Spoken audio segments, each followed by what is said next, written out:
بسم اللہ الرحمن الرحیم۔ میں ہوں خضر الاسلام نقشبندی۔ آپ دیکھ رہے ہیں میرا یوٹیوب چینل خضر الاسلام آفیشیل۔ فیس بک پہ میرا پیج آداب عرضے کے نام سے موجود ہے۔ آج ایک اینکر ہیں، غالباً 5 نیوز کے ہیں، زین صاحب اپنا پروگرام کرتے ہیں، اچھے صحافی ہیں۔ آج انہوں نے ایک آواز اٹھائی ہے اور انہیں بھی آج یہ کہنا پڑا کہ کاش آج سعد حسین رضوی باہر ہوتے۔ انہیں کہنا پڑا کہ کاش تحریک لبیک کو کالعدم قرار نہ دیا گیا ہوتا۔ انہیں یہ کہنا پڑا کہ کاش تحریک لبیک کے کارکنان آج جیلوں میں نہ ہوتے۔ کیا وجہ؟ انہیں دکھی دل سے یہ کہا، اور حقیقت بھی یہی ہے۔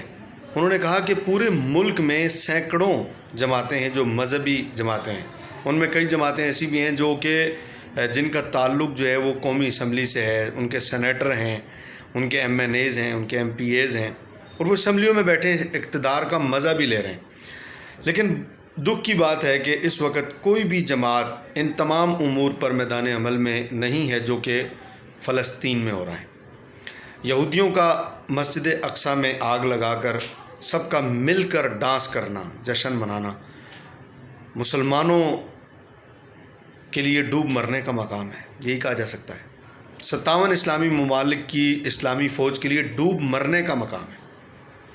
پلس مسجد میں دوران نماز نمازیوں کو دھکے دینا، نماز پڑھتے ہوئے نمازیوں کو دھکے دینا، چھوٹے چھوٹے بچوں پر دہشت گردی کرنا، چھوٹے چھوٹے بچوں کو مارنا، جو مناظر اس وقت فلسطین کے ہیں اور جو مناظر اس وقت مسجد اقصیٰ کے ہیں، یہ سارے دل ہلا دینے والے ہیں۔ آپ یقین کریں، کوئی نئی ویڈیو میرے سامنے آتی ہے، میں شرم کے مارے اسے نہیں دیکھ پاتا کہ ہم صرف ویڈیو دیکھ کر سوائے دکھی ہونے کے اور کیا کر سکتے ہیں۔ کاش اس وقت بابا جی بھی زندہ ہوتے اور کاش اس وقت سعد حسین رضوی باہر ہوتے۔ اتنی ساری جماعتیں، کوئی ایک جماعت میدان عمل میں آنے کے لیے تیار نہیں، کوئی حاکم بولنے کو تیار نہیں ہے، کوئی ایم پی اے بولنے کو تیار نہیں ہے، کوئی ایم این اے بولنے کو تیار نہیں ہے۔ کیا ہو رہا ہے مسلمانوں کے ساتھ فلسطین میں؟ تمام اسلامی ممالک میں سے ایک مرد کلندر طیب اردگان کے علاوہ ابھی تک کسی کا بیان نہیں آیا، مذمتی بیان تک نہیں آیا۔ اور اگر مذمتی بیان آ بھی جائے تو کیا کافر مذمتی بیان سے مانتے ہیں؟ کیا قرارداد مذمت پاس کر لینے سے یہ سب کچھ رک جائے گا؟ یہاں تو ایک مرد کلندر کے، ایسے مرد کلندر کی ضرورت ہے جو آج اعلان جہاد کرے۔ پہلی مرتبہ مسجد اقصیٰ کے اسپیکروں سے یہ آواز آئی ہے، این صلاح الدین۔ پہلی مرتبہ مسجد اقصیٰ کے ممبر سے علماء نے باقاعدہ نام لے کر پاکستان کی فوج کو اور ترکی کی فوج کو اور ایران کی فوج کو اور انڈونیشیا کی فوج کو اور تمام اسلامی ممالک کی فوج کو نام لے کر، ان ملکوں کا نام لیا ہے اور باقی تمام اسلامی ممالک کہہ کر باقاعدہ انہیں دعوت فکر دی ہے کہ کہاں ہیں تم اور کہاں ہو تم اور کہاں ہو تمہاری فوجیں۔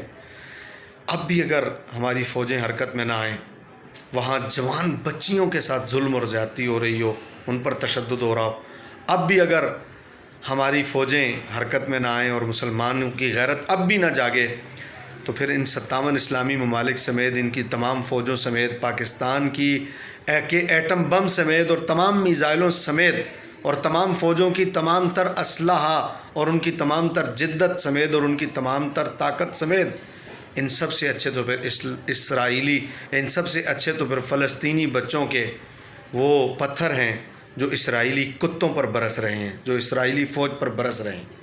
ان سب سے اچھے تو پھر، ان فوجوں سے اچھے تو پھر وہ چھوٹے چھوٹے بچے ہیں جو دلیری کے ساتھ ان کے سامنے، ان صہیونی اسرائیلی کتوں کے سامنے، فوج کے سامنے کھڑے ہو کر ان کے منہ پر سینہ تان کر کھڑے ہوتے ہیں، تھوکتے ہیں، پتھر مارتے ہیں انہیں۔ تو پھر وہ بچے نہیں ہیں، اصل فوج تو پھر وہ ہے۔ دل انتہائی دکھی ہے، ہمارے ہاتھ بندھے ہوئے ہیں، ہم کچھ نہیں کر سکتے، شدید دل دکھی ہے۔ کاش کہ آج تحریک لبیک کے ساتھ جو کچھ کیا گیا یہ نہ ہوتا، تو آج اگر میدان عمل میں ہوتی تو صرف تحریک لبیک ہوتی۔ اب بھی لوگ سب نظریں تحریک لبیک پر جمائے بیٹھے ہیں۔ ہم اپنا حساب تو دیں گے، اللہ ہمیں معاف کرے۔ سوچتے ہیں پتہ نہیں حکمران یہ اپنا حساب کیسے دیں گے، عمران خان اپنا حساب کیسے دے گا، نون لیگ نواز شریف یہ اپنا حساب کیسے دے گا، پیپلز پارٹی آصف زرداری اور وہ جس کو بابا جی پتہ نہیں کس نام سے بلاتے تھے، نام میرے ذہن میں نہیں ہے، بلاول بچونگڑا، یہ کیسے اپنا حساب دیں گے؟ کیسے خدا کے یہاں پیش ہوں گے؟ پتہ نہیں کس منہ سے عمران خان حضور کی بارگاہ میں حاضر ہو گیا، پتہ نہیں کس منہ سے یہ رسول اللہ کے سامنے چلے جاتے ہیں۔ ایک پیر نصیر الدین نصیر صاحب نے کہا تھا، جرم ایسیاں سے سامنے نہیں آیا جاتا، یہ بھی کیا کم ہے کہ تیرے شہر میں آئے ہوئے ہیں۔ وہ نیک لوگ تھے پھر بھی کہتے تھے جرم ایسیاں سے سامنے نہیں آیا جاتا۔ یہ حضور کے غلاموں پر گولیاں برسا کر، ان گنت غلاموں کو شہید کر کے، حضور کے غلاموں کو زخمی کر کے، 24 سے زیادہ غلاموں کو حضور کے شہید کر کے، پھر پتہ نہیں کس منہ سے حضور کی بارگاہ میں گئے ہیں۔ بہرکیف حشر کو ہوگا معلوم جیتا کون اور ہارا کون۔ دکھی دل کے ساتھ آداب عرض ہے۔